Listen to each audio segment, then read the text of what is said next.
ನಮಸ್ಕಾರ. ಜಿನಿ ನ್ಯೂಸ್ ವೀಕ್ಷಕರಿಗೆ ಸ್ವಾಗತ.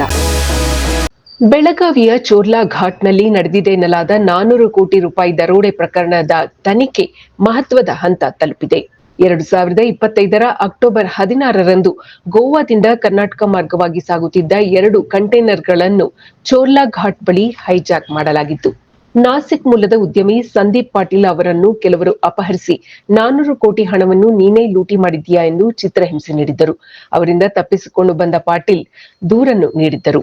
ನಂತರ ಈ ಬೃಹತ್ ದರೋಡೆ ಪ್ರಕರಣ ಬೆಳಕಿಗೆ ಬಂದಿತ್ತು. ಈ ದರೋಡೆ ಹಣದಲ್ಲಿ 2,000 ಮುಖಬೆಲೆಯ ಅಮಾನ್ಯಗೊಂಡ ನೋಟುಗಳಿದ್ದು, ಇವುಗಳನ್ನು ಬದಲಾಯಿಸಲು ಗೋವಾದಿಂದ ಗುಜರಾತ್ ಅಥವಾ ಮಹಾರಾಷ್ಟ್ರಕ್ಕೆ ಸಾಗಿಸಲಾಗುತ್ತಿತ್ತು ಎಂದು ಪೊಲೀಸರು ಶಂಕಿಸಿದ್ದಾರೆ. ಮಹಾರಾಷ್ಟ್ರ ಸರ್ಕಾರವು ಈಗಾಗಲೇ ಐಪಿಎಸ್ ಅಧಿಕಾರಿ ನೇತೃತ್ವದಲ್ಲಿ ವಿಶೇಷ ತನಿಖಾ ತಂಡ ರಚಿಸಿದ್ದು, ಈಗಾಗಲೇ 5 ಆರೋಪಿಗಳನ್ನು ಬಂಧಿಸಲಾಗಿದೆ.